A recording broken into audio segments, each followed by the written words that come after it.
Oke,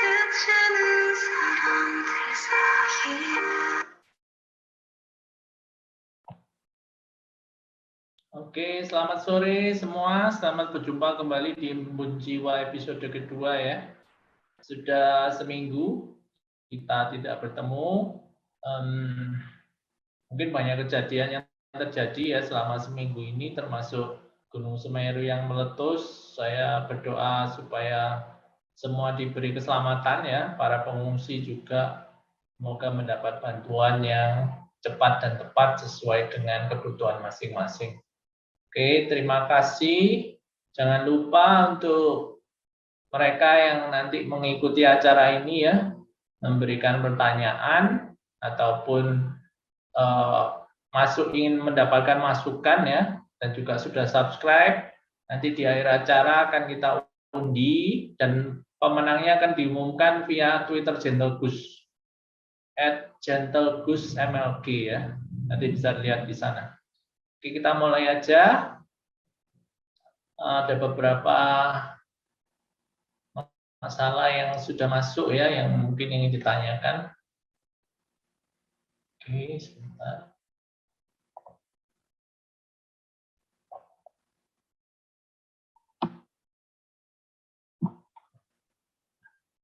Oke, pertanyaan pertama. Pak, saya seorang wanita berusia 24 tahun. Sekarang saya mungkin agak trauma pacaran karena tidak ada yang serius ingin menikah dengan saya. Tapi sekarang ada yang mendekati saya, seorang cowok berumur 25 tahun.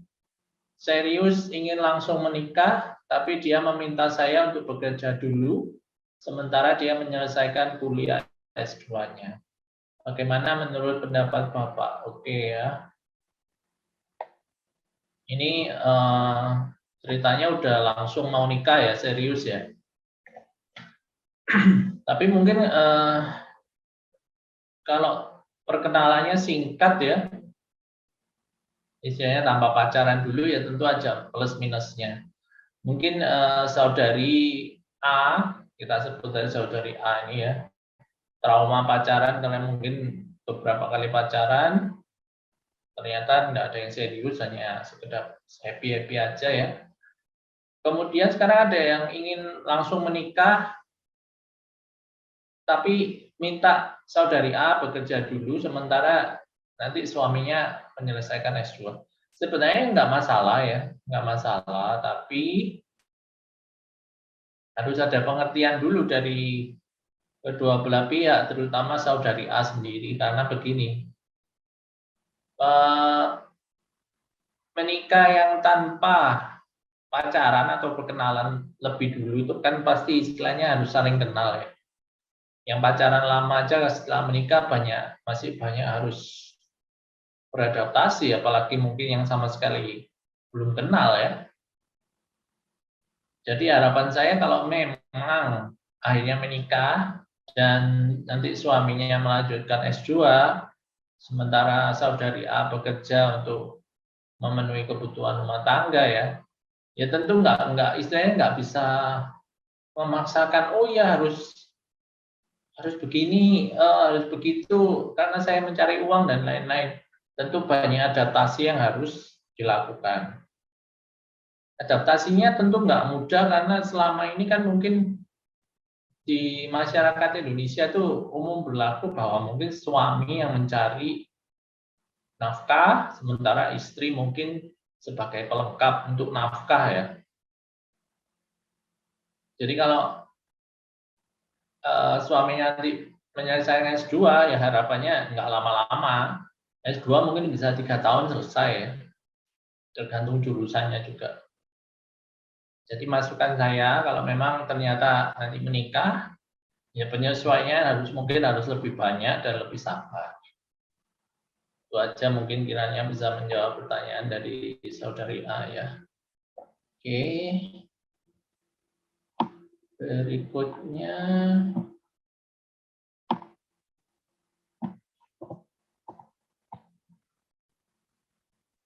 Saya sekarang sedang berada pada semester akhir.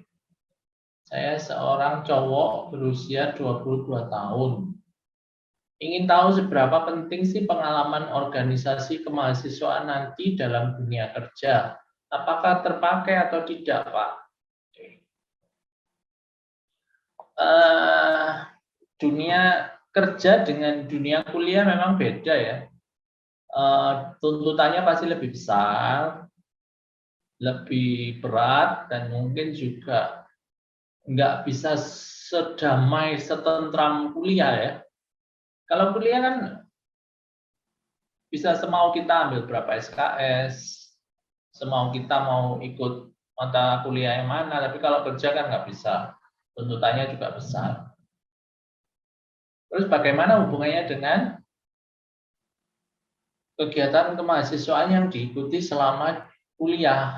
Apakah kepake? Ya, tergantung kegiatan kemahasiswaan yang bagaimana yang kita ikuti ya.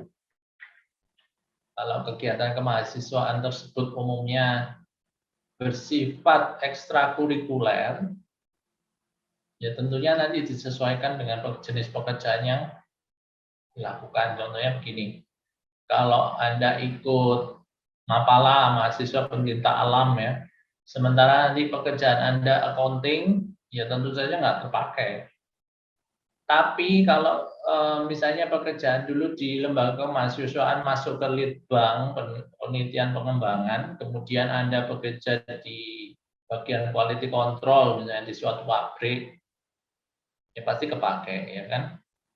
Kalau organisasi kemahasiswaannya misalnya senat gitu ya, apakah terpakai? Iya pasti. Kalau yang masuk ke senat biasanya terpakai, karena biasanya mereka sudah terbiasa satu,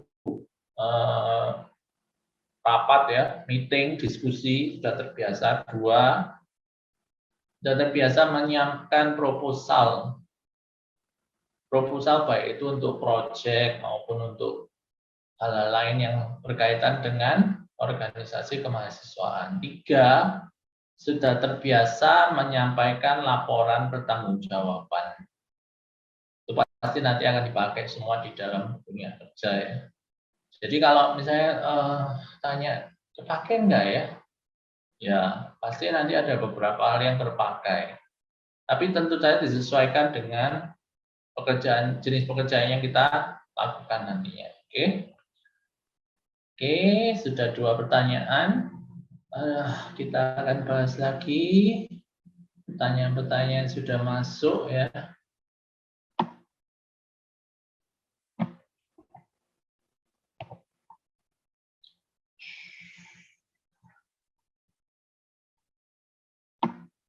Oke, menurut Bapak, seberapa penting sih komunikasi yang baik antara anak dengan orang tua? Melihat zaman sekarang banyak orang tua yang tidak dekat dengan anaknya. Jangankan dekat, bicara saja sulit. Ini yang terjadi dengan saya. Saya seorang cewek berusia 19 tahun. Oke. Ya memang kedekatan dengan orang tua kadang nggak mudahnya begini ya.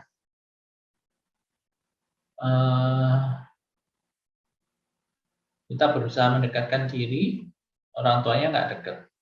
Orang tuanya berusaha mendekatkan diri, kitanya nggak dekat. Oke. Belum lagi kalau orang tuanya ternyata tipe-tipe yang kaku, yang nggak gaul, yang susah untuk diajak ngomong, misalnya seperti itu ya. Kan nggak mudah juga ngomong dengan orang tua yang istilahnya beda generasi, kemudian beda pemikiran, beda hobi, dan beda dunia. Beda generasi ini kadang orang-orang merasa generasi yang jangankan yang misalnya 30 tahun, 40 tahun ya, yang bedanya 15-10 tahun aja sekarang udah beda banget generasi pemikirannya ya. Contohnya begini, generasi tahun 2010-an dengan generasi sekarang 2020-an itu pemikirannya sudah berbeda. Apalagi kalau orang tuanya mungkin masa mudanya itu tahun 2000-an awal ya.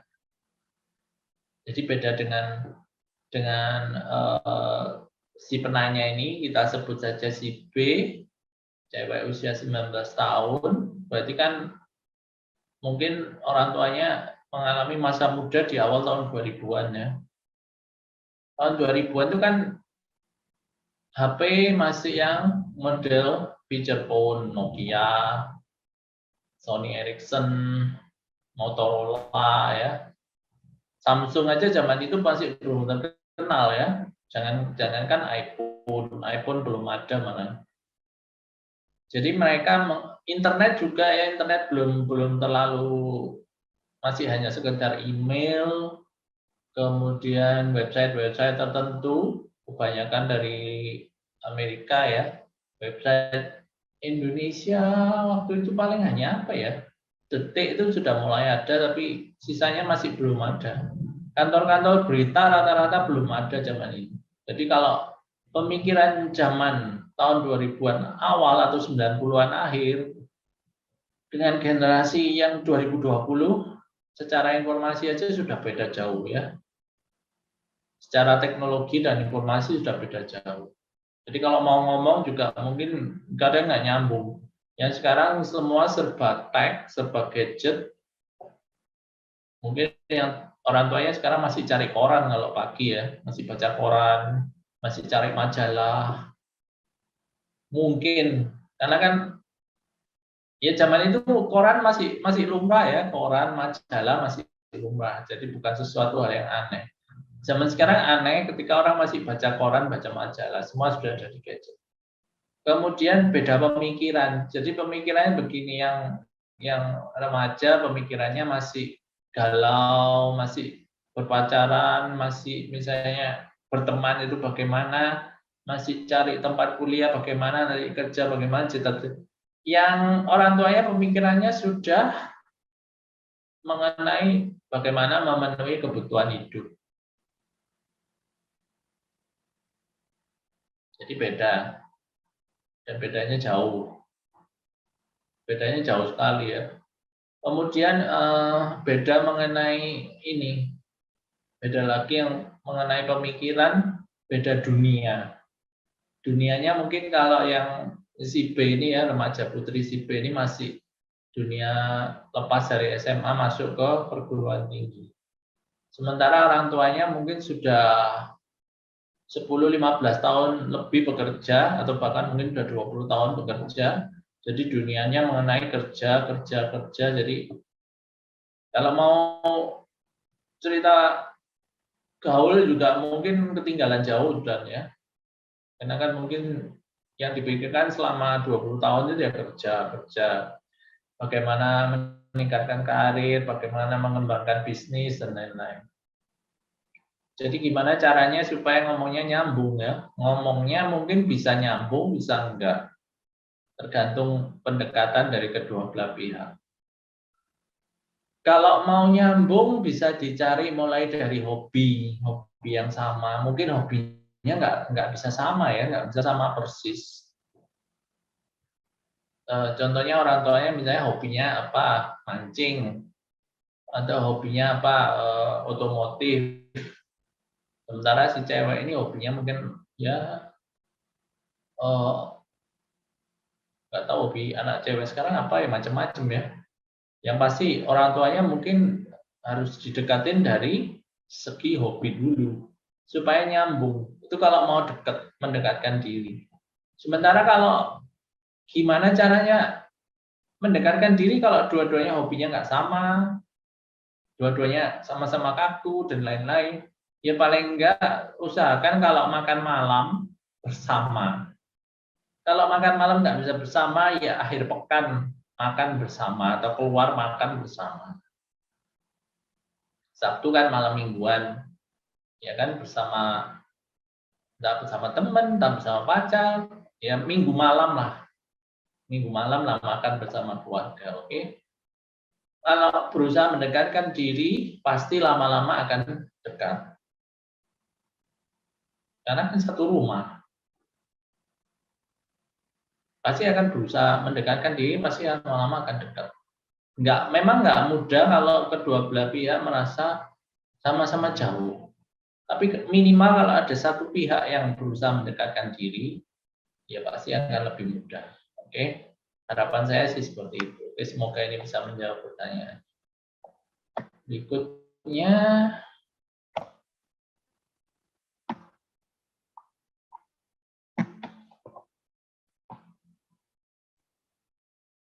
oh ya ini hampir sama ini ya. Saya kadang tidak mengerti dengan pikiran orang tua saya. Saya dijutekin, dimarahin, dibentak-bentak, tapi mereka protes kalau saya tidak mau dekat dengan mereka. Saya seorang cowok usia 17 tahun. Oke, SMA berarti ini ya. SMA kelas 3 nih ya. Dijutekin, dimarahin, dibentak-bentak. Oke. Biasanya kalau seperti itu kenapa orang tuanya seperti itu ya mungkin satu, mereka dulu juga dididik dengan pola yang seperti itu ya pasti. Jadi mereka menganggap pola seperti itu wajar-wajar aja. Gimana cara mengubah? Ya susah kalau sudah misalnya sudah tua ya, sudah misalnya 40 tahun. Ini kan cowoknya usia 17, mungkin ya orang tuanya usia 40 tahunan. Pasti akan susah mengubah gaya parenting mereka ya. Yang bisa saudara lakukan, si cowok ini, adik lakukan ya. Ya mau nggak mau harus ngikutin bagaimana cara supaya ketika dimarahin kita tidak sakit hati, misalnya seperti itu. Tidak sakit hati ketika dibentak-bentak. Tidak sakit hati ketika dimarahin, diomel-omelin. Supaya nanti ketika orang tua mengajak kita untuk dekat, misalnya makan malam bersama atau pergi bersama, rekreasi bersama, kita nggak merasa canggung, kita nggak sakit hati. Karena kalau mau diminta mengubah juga akan sulit ya, sudah 40 tahun lebih pasti usianya orang tuanya. Oke, ini kiranya bisa menjawab pertanyaan yang ini barusan ya. Oke, kembali lagi di acara Embun Jiwa pada hari ini ya, tanggal 8 Desember 2021. Tidak terasa kita sampai di bulan terakhir di tahun 2021. Tidak terasa juga pandemi sudah hampir 2 tahun ya. Harapan saya dan mungkin juga kita semua tahun 2022 nanti pandemi segera berakhir. Jadi kita bisa beraktivitas biasa, meskipun mungkin masih pakai masker, masih jaga jarak ya, menghindari kerumunan dan lain-lain, tapi minimal sudah lebih normal. Oke, kita mulai lagi. Kita lihat yang sudah masuk ya pertanyaannya. Pak, saya cowok usia 26 tahun. Kenapa kalau bekerja saya cepat bosan ya?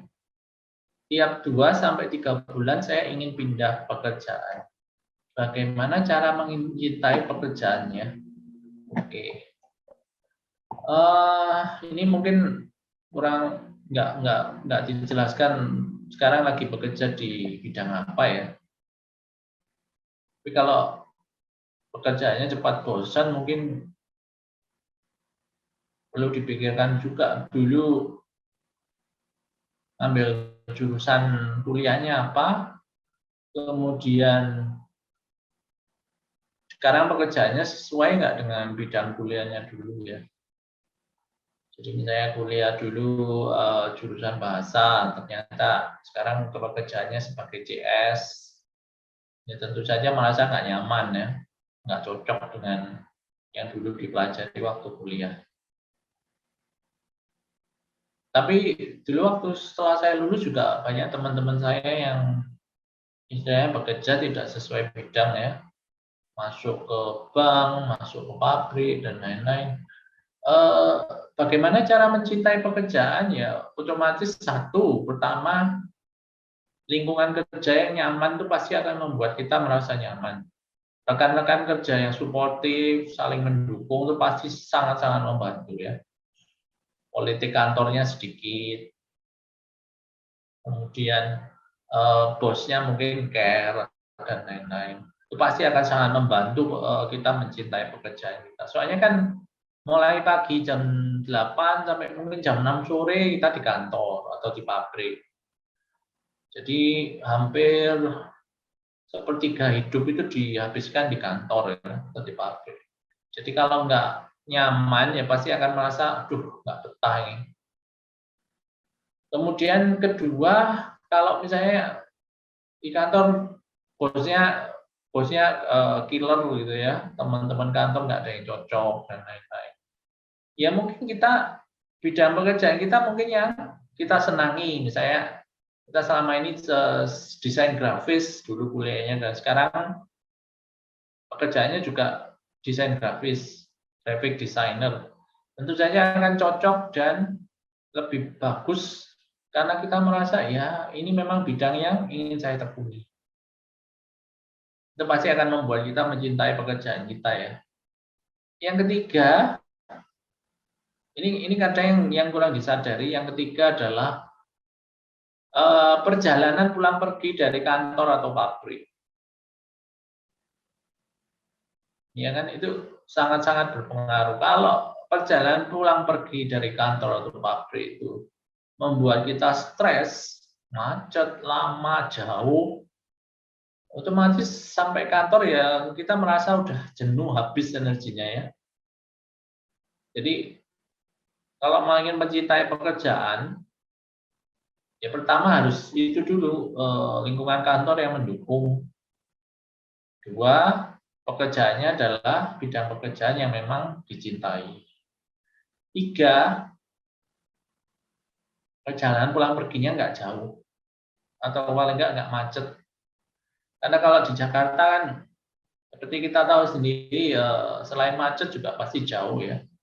Saya juga dulu pernah istilahnya pekerja 3 provinsi ya di Jakarta. Tinggal di Provinsi Banten di Tangerang Selatan. Pabriknya di Bekasi, Jawa Barat. Jadi kalau berangkat itu melewati 3 provinsi, yaitu Provinsi Banten, Provinsi DKI Jakarta, dan Jawa Barat. Setiap pagi berangkat setengah 6 pagi. Pulang sampai rumah sudah jam setengah 9 malam. Jadi kalau orang merasa, iya itu akan membuat kita stres, iya. Pasti stres. Apakah itu membuat kita tidak nyaman? Iya, kadang-kadang. Tapi kalau lingkungan di kantor nyaman, sportif, mendukung, dan bidang pekerjaan itu yang kita cintai, ya itu pasti nggak akan terlalu terasa ya. Jadi 3 hal itu yang mungkin akan bisa kita pikirkan untuk bagaimana kita nanti mencintai pekerjaan kita. Oke? Oke, kembali lagi di acara Munjiwa ya. Kita sudah sampai pada sesi terakhir dari menjawab pertanyaan-pertanyaan yang masuk. Oke. Ini masih berkaitan dengan pekerjaan ya. Pak, saya seorang cowok berusia 24 tahun. Teman-teman udah banyak yang pada kerja di perusahaan atau bank, sementara saya masih menganggur. Saya sudah berusaha setiap hari untuk mencari kerja tapi belum berhasil. Apa yang perlu dilakukan, Pak? Oke. Cari pekerjaan itu gampang-gampang susah sebenarnya ya. Ada yang istilah berjodoh atau nggak berjodoh ya mungkin, tapi usaha tetap harus jalan. Saya kurang tahu nih karena nggak disebutkan bidang kuliah dan jenis pekerjaan apa yang dicari ya. Jadi saya akan jawab secara umum aja dulu. Ketika kita cari pekerjaan, otomatis kan zaman sekarang istilahnya banyak loker-loker lowongan kerja online, bisa dicoba dulu di situ. Kemudian membuat CV, kurikulum PT juga banyak sekali contohnya ya. Baik yang bahasa Indonesia maupun bahasa Inggris di internet sudah banyak sekali. Jadi nggak usah khawatir, bisa dicoba aja yang sesuai. Menurut adik ini sesuai dengan bidang pekerjaan maupun nanti bidang kuliahnya apa ya yang sesuai apa bisa disesuaikan dengan CV-nya. Kemudian yang kedua ya Ini kelihatannya sepele ya, tapi kalau kita punya banyak koneksi tentunya lebih mudah untuk mencari pekerjaan. Contohnya begini, ada beberapa perusahaannya itu yang istilahnya tidak memasang lowongan pekerjaan di online, karena dia hanya butuh misalnya 2 orang saja. Ya kan? Jadi kalau pasang loker di online kan mahal mungkin. Kalau hanya cuma butuh 2 staf kan kelihatannya kurang efisien ya, nggak ekonomis. Jadi pasti dia akan tanya ke karyawan-karyawan maupun manajer yang sudah bekerja di sana. Apakah punya teman yang ingin bekerja untuk bidang A, B, C yang sesuai? Itu pasti udah. Ya kan? Jadi kalau kita punya teman atau koneksi yang banyak, temannya sudah bekerja di perusahaan, di pabrik atau di bank, ya jangan sungkan-sungkan untuk tanya apakah ada lowongan di tempatnya. Kelihatannya ini sepele ya, tapi kalau kita sering-sering bertanya kan otomatis secara tidak langsung kita memberitahukan pada teman kita bahwa kita lagi mencari pekerjaan. Siapa tahu minggu depannya, 2 minggu depan, teman tersebut ditanyai oleh HRD di perusahaan masing-masing, apakah punya teman yang ingin bekerja di bidang ini lagi butuh, cuma 1 orang aja. Ya kan itu bisa jadi istilahnya kesempatan lah buat kita ya. Nggak perlu merasa malu atau sungkan atau apa kan, kita hanya bertanya aja. Apakah ada lowongan pekerjaan di tempat A, di tempat B, temannya masing-masing. Tetangga-tetangga juga mungkin kalau hubungannya dekat bisa ditanyain juga. Siapa tahu perusahaannya membutuhkan. Karena lowongan kerja yang hanya beberapa itu, misalnya hanya butuh 1-2 orang staf, pasti tidak akan dimasukkan ke loker online. Pasti udah. Karena kan secara nggak efisien kan. Misalnya untuk lowongan-lowongan di Jobstreet, di LinkedIn, dan lain-lain itu kan mungkin biaya pemasangannya dihitung per minggu, mungkin sekitar 300-400 ribu untuk satu lowongan. Mungkin, tergantung jenis perusahaannya juga ya. Kalau perusahaan yang besar, itu pasti mungkin di atas 1 juta untuk pasang loker seminggu. HRD-nya kan pasti juga mikir, apakah efisien ekonomis untuk pasang 1 juta lebih seminggu hanya untuk mencari 1-2 orang staf. Pasti akan ditanyakan ke karyawan yang sudah bekerja atau manajer yang ada di situ. Apakah punya teman atau kenalan yang ingin bekerja di bidang misalnya accounting atau CS atau apa atau sales? Pasti seperti itu. Jadi jangan menyerah, juga jangan merasa sungkan ya. Kalau hanya tanya lowongan pekerjaan nggak masalah. Tanya ke teman, tanya ke dosen juga bisa ya. Banyak teman saya dulu yang dapat pekerjaan dari dosen. Dosen itu kenalannya banyak karena kan mereka sudah mengajar beberapa tahun, semua angkatan yang lulus termasuk angkatan yang lama-lama juga mungkin sudah bekerja ya dan masih kontak dengan dosennya. Oke. Oke, tidak terasa sudah pukul 4 lebih ya. Kita akan akhiri acara Embun Jiwa episode 2 kali ini. Terima kasih bagi mereka yang sudah mengirimkan pertanyaan. Kita tunggu pertanyaan lain untuk minggu depan jam 3 sore setiap hari Rabu ya. Oke, terima kasih.